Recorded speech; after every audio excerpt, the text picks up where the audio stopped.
Nze nkyali mukyala wa Pastor Bujingo, Pastor Teddy Bujingo, muyina Maasawo wamma ng'akkaatiriza pengepenge n'ewizo byo tebinnaba kuggwa era nga kati ayogedde ebitiisa akatambi nga w'ogenda okkafuna mu maaso awo. Azawi naye alayidde gwe baatutte ku restaurant okulya ekyemisana munnange boyfriend we amaze n'amuddukako bamukutte amataayi nga talina yadde 10 mu nsawo, nabyo ogenda kuba ng'obifuna mu maaso awo. Omugamba mutya, mwasibye mutya bantu bange? Kansuubire nti muli bulungi ba mikwano ng'enkola yaffe. Mbasaba vidiyo eno mugimpe like era neesaba gwe wenna atanaba kusubscribinga wano ku Sylvia News Extra nti mukwano subscribinga era onyige ne notification bell olimesibwanga byonna bye mba nteekayo wano ku Sylvia News Extra. Nnyo okusabirako mu mwenna abalwadde abakosefukosefu, teesaba ekisa kya Mukama ate kibatuukeko ba mikwano. Suvi Airport Pickup and Transport Service, nze kennyini munnaye nga tutambuza abantu wonna, oba oli mu kyalo, oba oli mu kibuga,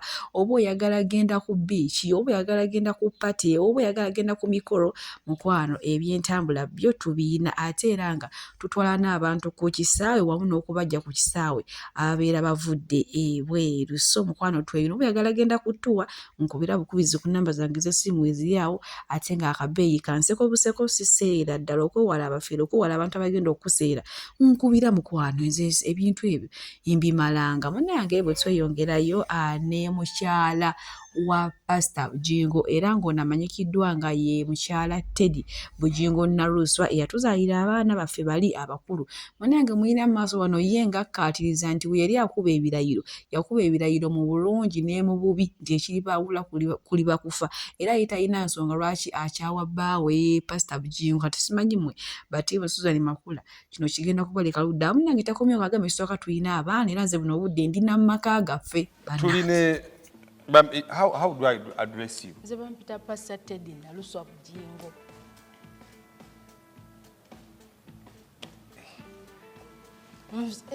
In fact, wayogedde na gye tuli wano ku ward observation. Twatandikidde wano. Tuli wano ku Word of Salvation Ministry International. Ewa Musumba Teddy Naluswa Bujingo. Ate lyo kyalikozesa erisembayo. Gwe lwaki okiyingiramu? Nadde nosangire kati ate n'empeta nkyagirawo. Empeta kweri. Eno empeta y'obufumbo. Y'empeta y'obufumbo. Eno gyola tesiiwuuka, njoza ebeerako, nfumba. Ndi maama nkola emirimu, nkola. Tugambibwa nti mu kuwona basawo bw'oba olina ekintu kye wayisitamu batera okugamba nti weggyeko ebintu byonna ebikujjukiza bwe batrama bwe kiba byonna obyeggyako ebikujjukiza embeera ezo. Ngeri gye wayita mu sabasaba madde nkusuubira okusanga after many years ng'erinnya lyavaako n'empeta nga yavaako. Kiki ekikyagikuumiddeko n'erinnya katono nnyo tuyitireko awo nga bwe ŋŋenda gye twabadde tulina okudisikasinga. Kati kyogamba nejjeko nti saafumbirwa, nejjeko ngambe nti kati ndi singo. Toli mufu. Eno by'obuuza biveeko. By'obuuza biveeko. Wabula Bayibuli wegamba nti Bayibuli egamba nti Katonda kye yagatta awamu tewabeeranga wakyawukanya. So nze siri mu kkubo eryo ery'okwawukanya Katonda kye yagatta awamu. Omuntu yenna naye bw'aba asalawo n'akikola zisibire. I'm not part of it. Anti tosobola kusigala mu kintu bw'omu ekirina okubaamu abantu ababiri. Okisomawa wawa okisoma buba bukyali bufumbo nti oli afulumye. Nze gye ndi ekitende mu maka gange. Ekitegeeza n'ekitende nayo nveeyo nnyumba njigwejjeeko. Ennyumba bw'oba ng'osobodde okigumira kino mbadde manyi nti kati labayo kati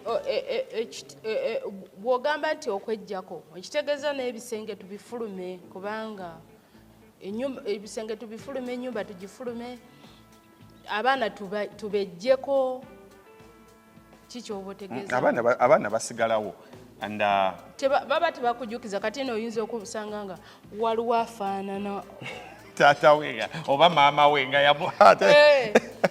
yamumalayo kati olwo omukola otya omwana oyo so kati gwoba osigala onoolinda oli ne yeekuba mu kifuba bwadda bintu ebimu tubirekere Katonda ye ku budde bwe akole ekisemba so oli bw'asalawo nadda how do you react kati in case kati ndimbuuza general picture kuba naze kwebuuzaako saayagade kuyingira mu bulamu bw'omuntu naye ebintu ebimu nesanga nga biyita muzi sabasaba so bw'oba osigadde in case the other person decides to okuba enkyukira okudda nga gwe yasigalawo how do you react bw'atyo mukyala wa Bujingo Oligino Teddy Bujingo Naruswa avuddeyo n'akata kati simanyi munange mukazi wattu ye Susan Makula Bujingo oba ate ye agwawa kubanga ono ye akakasa agamba nti ye n'empeta eraga nti bafumbo ne Pastor Bujingo agiina n'abaana babayina nti ate nga bamu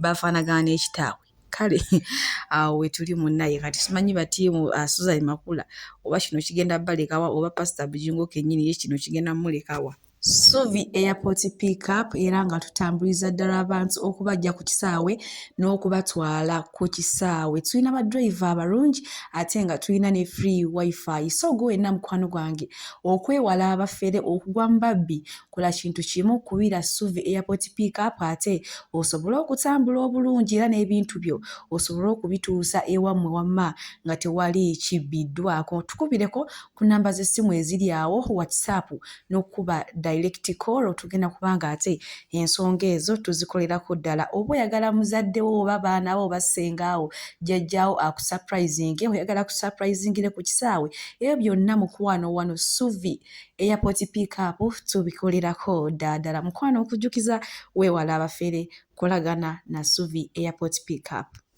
ate nga bbeeyi yanseko buseko kati simanyi gwe wena atannaba kubuukinga Suvi Airport Pickup omukama bankubire tutambule bulungi bwe tweyongerayo n'omuyimbi Azawi ono nno avuddeyo ye n'akikaatiriza era akyogedde nga takirumamu nti ye tasobola genda kuyimba mu bino eby'obululu n'ayimbira sayidi enyigiikiriza abantu nti kikafuuwe apaana tebakirowooza era tekiriba nayo nti ye ayina genda kuyimbira sayidi eno erumirirwa abantu okuva ddala ku muntu wa wansi eyo nti ne bamugamba nti kuyimbira bwere nga tebamuwadde yadde na 10 asobola okukikola naye kyokka mbwera enyigiriza abantu ne bamuwa omutitimbi gw'ensimbi tasobola genda kubayimbira munange ebyo nno bibadde bigambo bya Azawi munange bwe tweyongerayo ne mukyala wa Tom D Agatha munange ekiro ky'olunaku olwaleero bw'atyo mukama bw'asiimye n'azaala omwana waasookera eddala wamu ne bbaawe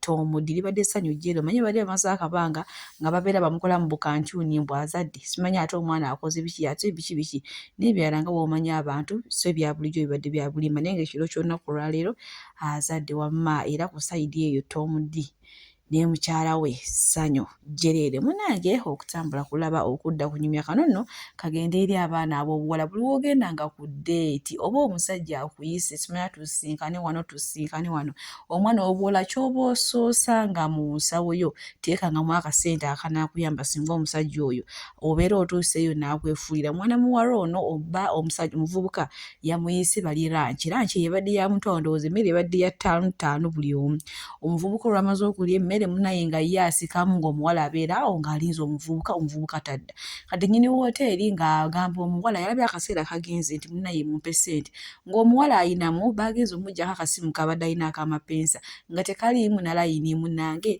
nga bakwata mwana muwala nga bakwagula nga bakuba nga basamba emisambagere nga bakola kyonna so abaana b'obuwala nga mukyali mu sayizi ez'okudeeti nga weebeere mutogenda nga wa musajja ng'oli mukalu beeramu n'akantu akagenda okutaasa penge ajeeyo ebyama bya Wizo nga we yamuwa $5 n'agula ennyama oluvannyuma lwa mukyala we Sandra okugula ennyama enkapa ate ne bibayombya kati okugyawo oluyoogano lwonna ye n'akwata $5 n'agiwa Wizo ndowooza munange ne baddamu ne bagula ennyama ennungi etali nkapa akatambi genda kubanga akakuteerako mu maaso wonna osobole okwewulirako penge biki byayogera bannange Wizo wankubira essimu lumu ssaawa emu nga tolina kyakulya bulani era gwe kanyini waŋŋamba nti Kamiri bw'omukubira essimu azijjaku Mupayasi yali simanyi Apple Country. Rasita wangamba nkutegeka ekizoga. Nenkuwa emitwalo 5. Nenkuwa emitwalo 5. Lwaki nkuwa emitwalo egyo 5? Bwali yagala kuba Sandra Miggo mukira mutta. Sandra yagenda ku bbucha n'aleeta ennyama enkaafu. Erimu amagumba kati omukuba omukiro mutta. Nze nnakwata ngamba Daaga omusajja toyombiranga bifi bya nnyama. Naye nakitegeera tofuna booking. Era nze mmanya nti baabi akasente okenda kuzira kajja to booking beraga bukiri. So n'obeeramu n'emitwalo 5 b'emitwalo 4. Izo sente zibeera nnungi nnyo okubeera nga omuntu kugamba ateekawo embalirira. Tutalina kubeera nga azidibaga. So nkutegeera nti sente kyajja bulungi nnyo. Era omukyala bwe yagula ennyama y'amagumba kati omukiro omukuba omutta nakugamba Daaga kangula ennyama. Daaga vaayo ogambe mbuno saagula nnyama twalina ku live ne Ruki. Nakuterayo emitwalo. Penge bw'ati omunanga ate wayongedde okulabisa Weasel. Bannange jjukira Weasel yagamba agenda kuvaayo ayogera ebyama bya Bobi Wine. Kyokka ye Penge tamugumiikiriza nga ye ebibye yabyogedde dda Sandra nga bwe yagula ennyama enkapa. BF Suma Herbal Research Clinic bajjanjabisa ddagala lya butonde era nga bajjanjaba endwadde zonna. Gwe wenna omwami atawaanyizibwa ensonga z'omu kisenge oba oyagala kwongeza ku size bakubireko bagenda kukolerako ddala ate nga bakola delivery mu nsi yonna gy'obeera olimu ng'otawaanyizibwa okufuka omusulo gulimu olusaayi ofuna pain ey'amaanyi oba ng'obeera ofukaafuka buli kadde era bakubireko bagenda kukolerako ddala. Oyagala kulabika bulungi, oyagala kusala mubiri, oyagala kugejja, oyagala kukola liiso, oyagala kukola kabina kyonna ky'oyagala okukola bakubireko era bagenda kukolako bulungi nnyo togenda kwejjusa. Munange maaso wano waliwo akalowoozo ku lunaku naye nga sinnabakateekako ngenda balekirako awo omwami Mr. Ronnie naye nyongera obbajjukiza Suvi Airport Pickup and Transport Service nze kennyini banange mumpagire ba mikwano.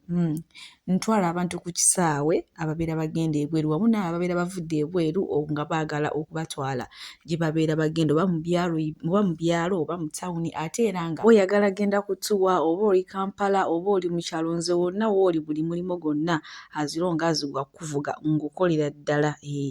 So mumpagire bamikwano ate nabagambye ku bbeeyi ya nseko obuseko siseera yagena. Akalowoozo kano njagala okatwale kakubeeremu kajja kuyamba ebintu bingi. Ekisooka mu bulamu bw'osooka okkirize nti buli muntu gw'oliraanye oba akuliraanye mubi oyige butya bw'obeerawo nabo kubanga kye kisinga obukulu. Bona agamba nti buli muntu akunyizizza ati certain age obezezza emyaka 3 abantu b'oludde nabo bona agenda ng'obeegobako bonna ogenda kutuuka mu nsi ng'oli bw'omu. Amazima amatuufu buli muntu mubi mpozi waliwo ebibyo ebitagumiikirizika naddala omuntu ng'ebintu byakutuusako bikuleetera obulabe nga bikuleetera okusaanyizibwawo emirimu gyo oba okusaanawo ku bakuliraanye oyo omuntu aba mubi nnyo. N'ebino bugundi kale namuwola ssente ye n'atampa simanya gundi muwa ze bwajja wano abantu yiga buyizi kye bakola ky'obakola naye yiga buyizi ogambe ndi kati oyo nga bw'atakyampola si kyamuwola oyo nga bw'alina olugambo si kyamunyumiza binkwatako. Naye abantu babeerawo ne eriya yaabwe ennungi. Omuntu omubi ye muntu akusiraanya, ye muntu asiraanya emirimu gyo, ye muntu ayogera ebyama bya famire yo, ye muntu akuswaza, ye muntu akulabisa mu bantu. Naye omuntu aba talina ebyo abantu yiga buyizi bwe babeerawo nabo kubanga gwe nkubuulire gy'ogenda okukoma n'abantu buli gw'olwa naye ojja kulaba nga alina obubi bwe. Ne waliwo obugumiikirizika n'obubi obutagumiikirizika. Omuntu yenna asuula bizinensi yo, omuntu akwanika mu lwatu, omuntu akuswaza, omuntu akuba bizinensi yeegwe, omuntu ayanika famire yo oba obuziina bwo mu bantu ye mukwano omubi. Naye abasigadde bino mbusimanya kale nze bwe muwa ssente yetampa kale nze nembeera ne birthday y'omwana ye talina kye yampadde kyokka nze kuyiye namuwa. Ebyo byonna si bibi. Muntu manya bumanyanga bw'atagaba naye toddamu kugaba. Abantu abamu olina bakola kye bakola, abamu bw'olina okwegobako. Buli muntu ali ku nsi kuno alina obubi bwe bulirwa kuba oba olusi tobulaba. Katonda njagala akuwa omukisa olabe obubi bw'abantu abo bakuliraanye era oyiga okumanya wa woolina okukoma. Ekibi kiri kimu, butamanya wa woolina kukoma mu kunyumya, obutamanya wa woolina kukoma kwemalirayo bantu, obutamanya wa woolina kukoma kuyamba, na butamanya wa woolina kukoma kusembeza abantu mu bintu byo mu bulamu bwo ewaka n'okubagamba ebyama byo kyekyokka. Naye buli muntu ali ku nsi kuno bawe bubi budde ojja kulaba nga babi, teweegobaako bantu bonna.